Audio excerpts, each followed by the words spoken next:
Graça e paz da parte do Senhor Jesus. Nós estamos aqui no livro de Romanos, capítulo 12, versículo 12, que diz assim, ó: Alegrai-vos na esperança, sede paciente na tribulação, perseverai na oração.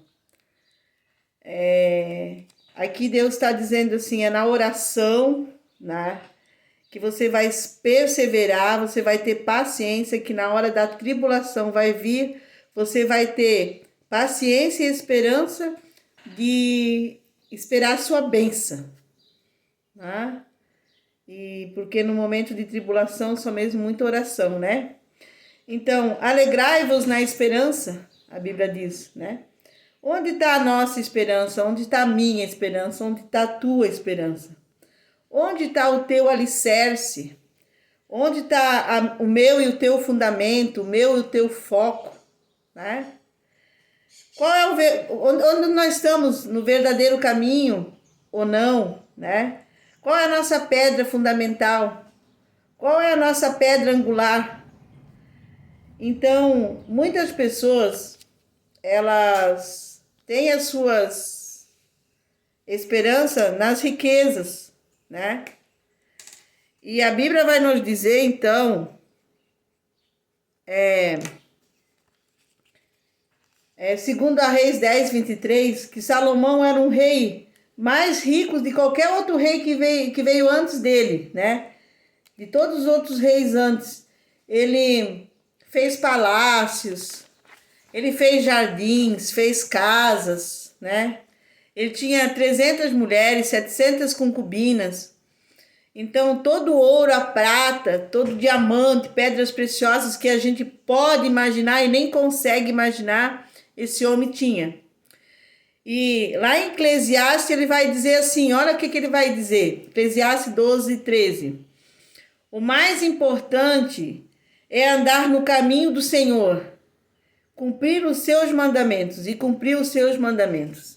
Meu Deus, né? Oh, Jesus, glória a Deus, aleluia.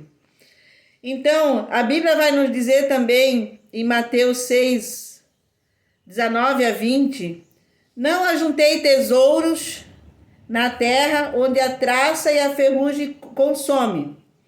Tudo consome. E onde os ladrões não minam nem roubam. Só um exemplo para dizer que tudo passa, tudo se acaba. Deus fala que as traças, aquele bichinho, né? Pequenininho, e o ferrugem consome. Então, às vezes você tem uma casa linda, maravilhosa, que você fica ali adorando, fica ali, né? Se preocupada com ela, daqui a pouco passa por um filho, passa por um neto, e daqui a pouco alguém já vem, derruba, já, né? Se acaba tudo. Um exemplo muito claro que eu vou deixar aqui é a Grande Babilônia, né? Que é citada na Bíblia. A grande Nabucodonosor, lá em cima do seu palácio, dizia, né? Questionou a Deus como vai ser os outros reinados além de mim. Daí Deus fala, daí ele revela numa estátua, né, para o Nabucodonosor, e a cabeça, os ombros eram de ouro, que era a administração do reinado de Nabucodonosor, então era muita riqueza.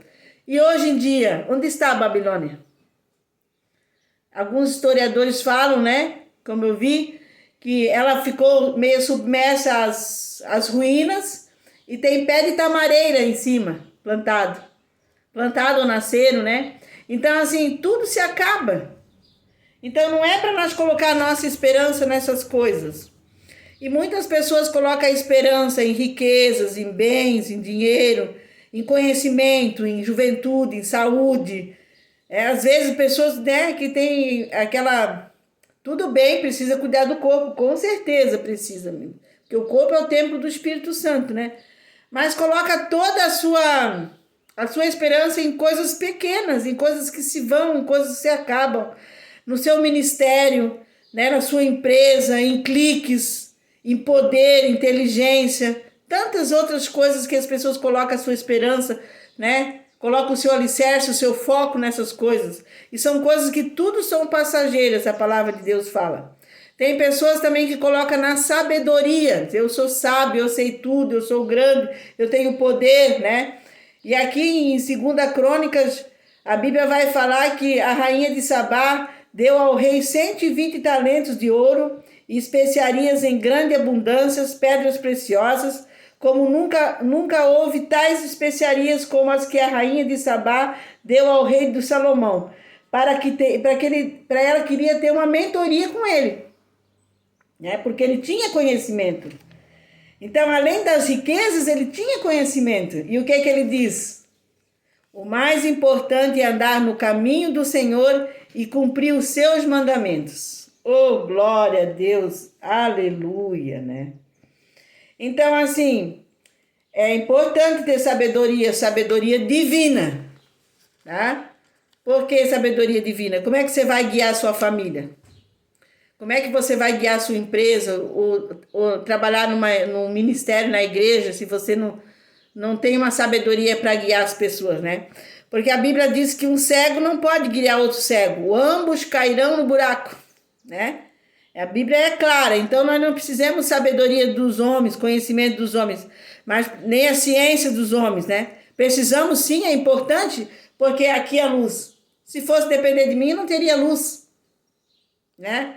Porque talvez eu não ia ter os conhecimentos para chegar na descoberta da luz. Então nós precisamos da ciência, precisamos do conhecimento dos homens para tais coisas, mas a nossa verdadeira esperança não está aqui. Nós temos que olhar para o alto, né? Para os céus.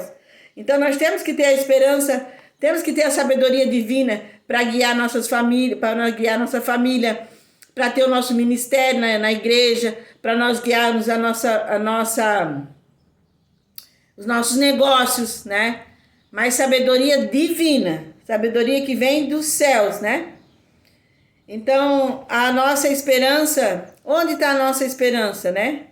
A Bíblia também diz que em Mateus 5, de 13 a 16, fala sobre que nós devemos ser o sal da terra e a luz do mundo, né? Aí que entra a sabedoria divina, que a gente tem que ter sabedoria, uma sabedoria para que apaziguar as situações que vêm na nossa vida, as adversidades que vêm na nossa vida. Ter compreensão das coisas que acontecem conosco nesse mundo, porque não somos desse mundo, né? Então aqui, ele fala que nós devemos ser o sal da terra. A gente devia, você que de repente pode pegar a sua Bíblia e ler,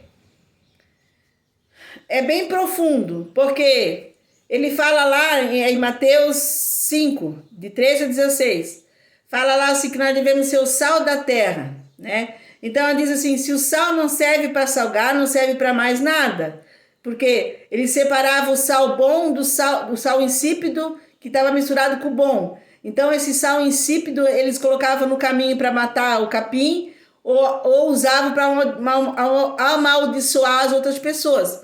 Então não servia para nada. Então ele está dizendo para mim, para você, para todos nós assim, se você não serve para adorar a Deus, para fazer as coisas certas, para glorificar o Senhor nas coisas ruins, nas coisas boas, nos momentos bons e no momento ruim, se você não serve para ir no templo, fazer a obra, que você não serve para ajudar alguém, né? Que você não anda, que nem diz Salomão, nos caminhos do Senhor, nos princípios do Senhor, para que você serve? Então é algo profundo. Então a gente precisa da sabedoria divina. Aqui sobre a luz também, fala que nós somos a luz do mundo, que a luz precisa iluminar nas trevas, a hora que tem trevas, coisas erradas, coisas ocultas, que a luz possa clarear nesses momentos. Então nós temos que ter essa sabedoria, esse conhecimento para clarear a vida da nossa família, dos nossos filhos, dos nossos netos, dos entes queridos nossos, né? A Bíblia diz mais, então, em continuação agora do nosso versículo, fala sobre sendo paciente na tribulação, né? O nosso versículo é o seguinte: alegrai-vos na esperança, sendo paciente na tribulação, perseverando na oração. Então agora nós temos que nós vamos trabalhar um pouquinho no sendo paciente na tribulação. Então, se nós tivermos É esperança, paciência, perseverança e oração. Na hora da tribulação, nós vamos ter alicerce para sair dela. Compreensão do porquê nós estamos nessa tribulação, né? Por quê? Porque nós precisamos glorificar o Senhor tanto nos momentos bons como nos momentos ruins, né? Isso é glorificar o Senhor em tudo que a gente faz. Então é assim, ó. Nós temos uma caixinha de oração que lá dentro a gente tem assim os nossos filhos, as pessoas que nos ajudaram, o pessoal da igreja, pastores, amigos, pessoas que precisam de oração. Mas agora, de um tempo para cá, a gente resolveu colocar na caixinha de oração as pessoas que a gente prejudicou, porque através do nosso pecado nós prejudicamos várias pessoas, as pessoas que nos prejudicaram. Então, nós temos que glorificar o Senhor, né, nos momentos bons e nos momentos ruins também, né? Então, assim é uma maneira que a gente tem de fazer como Salomão, andar no caminho do Senhor, né? E cumprir os seus mandamentos. Então, exemplo de tribulação. A tribulação vem, o problema vem, por exemplo, a doença vem, mas você tem uma esperança de uma cura. Vem problema financeiro, mas você tem a esperança, né, que tudo vai dar certo, que tudo vai virar um jogo, né? Que futuramente vai dar tudo certo, vai continuar prosperando. Por exemplo, talvez você tenha algum vício de droga, de cigarro, de bebida, de prostituição. Você precisa de uma libertação. Então, você ora para essa libertação, mas você tem a esperança que Deus vai te libertar. A santificação, né? Nós precisamos da santificação para a nossa salvação. Então, a gente tem a esperança que Deus vai nos ajudar até o último dia, nos santificar cada dia mais para ter a salvação. Então, se a gente não tem a esperança, o que nós temos que fazer? Pedir a Deus. Um tempo atrás, eu não acreditava no céu. Eu disse, meu Deus, Senhor, como é que nós vamos morar no céu, né? Mas a Bíblia fala do céu, fala das ruas de ouro, fala do rio de águas limpas. A Bíblia fala tudo sobre isso. Mas eu não acreditava, né? Aí eu comecei a falar com Deus, de Senhor, né?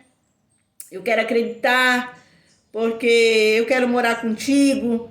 E o Senhor sabe que é tão difícil para acreditar, porque a gente tem olhos mais para o mundo do que olhos, né? Mais para o mundo do que o reino de Deus. E fui conversando com ele. Hoje a minha visão sobre o céu é totalmente diferente. Porque a própria Bíblia diz, né? Que nós temos que fechar, lá em Mateus 6,6, diz assim que nós temos que entrar no nosso quarto, fechar a nossa porta, orarmos a Deus, que a Deus em secreto vos responderá, né? Então, se você não tem esperança, você não tem paciência, perseverança, você peça a Deus, pois Ele vai te dar. Não é de um momento para outro, mas você vai orando, colocando as coisas para o Senhor lá no seu quarto, lá em secreto, falando das suas dificuldades, das suas dores, das suas angústias, dos seus medos. É assim que nós vamos passar esses momentos de tribulação. É assim que nós vamos vencer. É no joelho, é na oração. Olha que versículo lindo aqui que fala sobre João 16:36. Olha que versículo mais lindo. Tenho-vos dito isso, que em mim tenhais paz. No mundo tereis aflições, que nós estamos falando. Mas tende bom ânimo, eu venci o mundo. Amados irmãos, pessoas que às vezes estão ali ouvindo do outro lado, né? Jesus veio 100% homem, 100% Deus. E a gente lendo a palavra do Senhor, a gente vê assim, ó. Jesus estava lá no Monte das Oliveiras, desceu do monte, foi no templo orar com a multidão. Saiu dali da multidão, estava no monte orando com os seus discípulos. Depois já estava contando parábolas para os seus discípulos. Depois estava orando de novo. Jesus, na quarta vigília, já estava tinha subido ao monte para orar de novo. Então você vê isso, você lê isso. Mas por que ele orava? Para vencer as tribulações. Porque ele disse, se ele venceu o mundo, nós também vamos vencer. Mas ele venceu como? Orando, buscando ao Senhor. Buscando essa esperança que tanto hoje nós estamos falando. Essa esperança na tribulação, né? E assim nós também temos que orar. Eu botei uma frase aqui para a gente estar vendo junto e achei bem válida, que diz assim, ó, é na tribulação que precisamos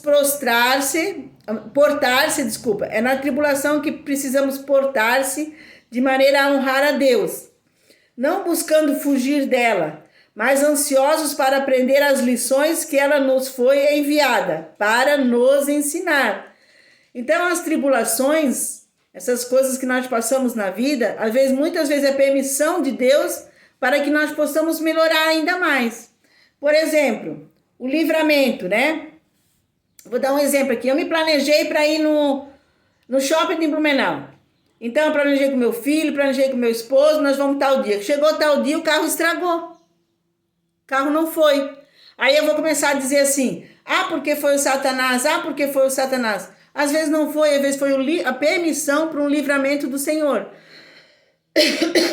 Talvez se eu batia de frente com uma carreta, nós tínhamos se machucado, teria parentes, né, ter morrido alguém, ou ter caído de um barranco abaixo, no rio. Então, alguém ter perdido uma perna, ter perdido um braço, ter morrido. Quantas coisas poderia ter dado? Então, às vezes foi um livramento, Deus permitiu. Tudo bem, o mal existe. Essas pregações sobre o Satanás são boas, porque é verdade. A Bíblia diz que ao nosso redor aqui, está os anjos, mas o derredor está o Satanás ungindo dia e noite pelas vossas vidas, né? Aqui outro exemplo, propósito. Por exemplo, a minha irmã vai casar hoje, tô com o vestido toda arrumada, tudo pronto para o casamento, ansiosa para ir no casamento. Fico com mal-estar, temos que parar lá no hospital. Chega lá no hospital, tem uma pessoa abençoada lá que precisa de uma palavra de Deus. E eu fui enviada lá para dizer essa palavra para essa mulher. Então lá na igreja ou na minha vida, quando tem um hino assim, usa-me, usa-me. Aí quando vai usar, a pessoa fica revoltada. Eu sou fiel a Deus, eu sou fiel, e você canta e você diz que é verdade. Mas quando Deus quer a tua fidelidade, você não dá. É complicado, né? E às vezes então Deus teve um propósito com a tua vida, tu teve que deixar de ir no casamento, Deus permitiu um mal-estar em você, cuidou de você, você foi e voltou, mas fez o propósito de Deus. Isso que é nossas vidas, né? Então a Bíblia vai dizer em Mateus 10, 29, que até todos os fios dos nossos cabelos são contados. Agora você imagina como Deus cuida de todas as coisas para nossas vidas. Então, Deus também permite muitas coisas em nossa vida para nos qualificar. A Bíblia diz que Deus é oleiro e nós somos o barro. E você diz assim, eu quero estar na mão do oleiro, mas quando o oleiro manda ele não vai vir aqui te amassar. Mas ele vai vir aqui, ele vai mandar situações para nos moldar. Às vezes é uma doença, porque daí você vai cair nos pés do Senhor, você vai orar. É claro que nós não deveríamos deixar a fazer isso. Nós devíamos orar, agradecer, clamar a Deus todos os dias. Mas muitos de nós somos assim. Nós precisamos ser moldados. E Deus permite, porque quer ver a santificação, gente? Salvação todos nós temos, porque Jesus morreu lá na cruz por mim e por você. A gente sabe disso. Mas nós temos que se santificar para ganhar a salvação. E se a pessoa não ora, não busca o Senhor o tempo todo, não busca se santificar o tempo todo por si mesma, Deus permite acontecer muitas coisas na nossa vida para que nós buscamos mais, perseveramos mais, para que a gente tenha essa esperança, essa perseverança na oração, em buscar que quando os momentos de tribulação acontecem, nós temos algo nas nossas mãos para deixar para o nosso coração, deixar para a igreja, deixar para um irmão, deixar para nossos filhos, guiar os nossos filhos, né? Então Deus precisa nos lapidar. Agora vamos para o último momento aqui, né? Para a última etapa do nosso versículo. Perseverar na oração. Na oração que eu tenho intimidade com Deus, alicerce com Deus, eu sou brindada. Eu digo assim, Deus, eu sou dependentemente de Ti. Dependentemente de Ti. Então, é na oração que nós conseguimos esses atributos que o nosso versículo diz. Atributos como esperança, paciência, tribulação, né? Tribulação não é atributo, mas paciência, esperança, né? Que a gente é na oração que a gente consegue, né? Para poder ter uma vida melhor. Então é estando na oração que nós não vamos cair, não vamos ficar frágeis, mas vamos ter força ao mesmo tempo para vencer.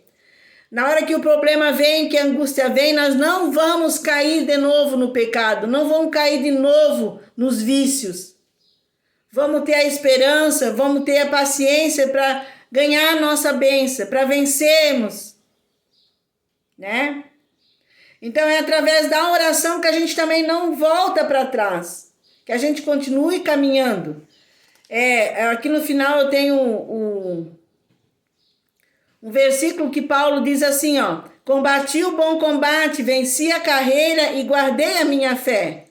Então não importa como você começou, importa como você vai terminar essa carreira. Não importa como o corredor começou a correr, importa com a chegada dele no final, né? Então a oração é de suma importância, é uma das bases, além da palavra, do jejum. A oração é uma das bases do alicerce para nós termos aquilo que Salomão, né, falou lá aqui na frente, que nós podemos estar no caminho do Senhor e cumprir os seus mandamentos. Meu Deus, né? Então a oração é o alicerce, é o fundamento, é a esperança, é o alimento para que o Espírito Santo possa trabalhar na nossa vida. É a certeza que tudo vai dar certo, é uma intimidade, uma dependência, é deixar tudo nas mãos do Senhor. Uns exemplos que na Bíblia foi orado e deu tudo certo. Muitos exemplos tem, né? Mas eu vou colocar um Jonas. Jonas foi um profeta que ele foi enviado a Nínive para orar pelas pessoas de lá que estavam em pecado e não foi. E foi a Tarsis, desceu a Jope e acabou indo dentro do navio e tiraram sorte. Ele jogaram ele no mar e um grande peixe estava com ele, engoliu ele. E ele dentro das entranhas do peixe orou, clamou ao nosso Deus. E o que aconteceu? Né? Ele saiu dessa tribulação porque o peixe vomitou ele. Né?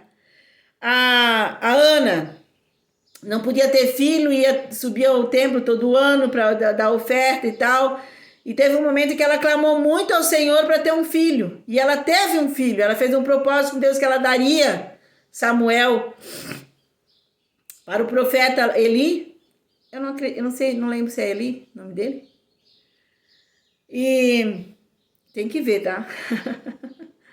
Falha aí na pregação. É uma pregação que eu vou pregar hoje de noite e eu tô fazendo um treino e daí depois eu verifico. E ela orou e teve o filho, né? Aqui também Abraão, né? Ele orou por Sodoma e Gomorra, se tivesse um só justo lá em Sodoma e Gomorra, né? Ele foi falando que se Deus pudesse libertar, foi onde que libertou Ló, né?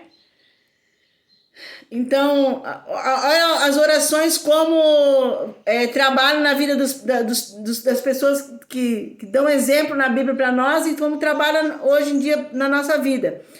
O rei Davi também, ele fez uma oração lá no Salmo 51 de arrependimento que diz assim, ó: tem misericórdia de mim, ó Deus, segundo a benignidade, apaga as minhas transgressões, segundo a multidão das tuas misericórdias. Olha o poder da oração, né? Davi, ele foi segundo o coração de Deus, mas também errou, né? E ele teve arrependimento e pediu misericórdia para Deus e fez uma oração, várias orações, né? Mas essa que fala aí das transgressões, da multidões de transgressões, da multidões de misericórdia que Deus tem, né?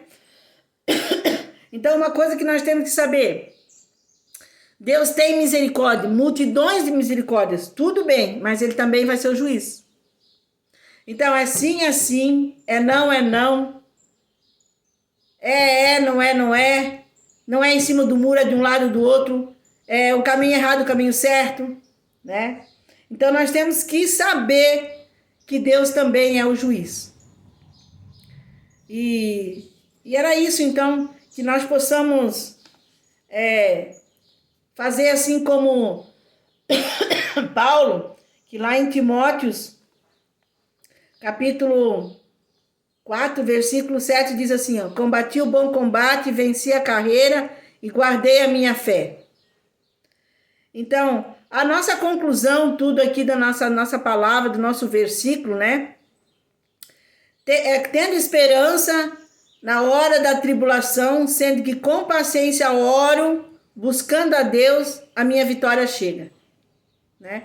Seja uma vitória de uma doença, de uma enfermidade, de uma libertação financeira, no casamento, com o filho, né? Consigo mesmo. Oh, Jesus, glória a Deus, aleluia, né? Então, assim, ó, porque nós, orando, buscando a Deus, né? A gente dá alimento para que o Espírito Santo possa nos ajudar, nos cobrar, né? Ele pode nos mostrar a caminhada, porque que através da palavra, da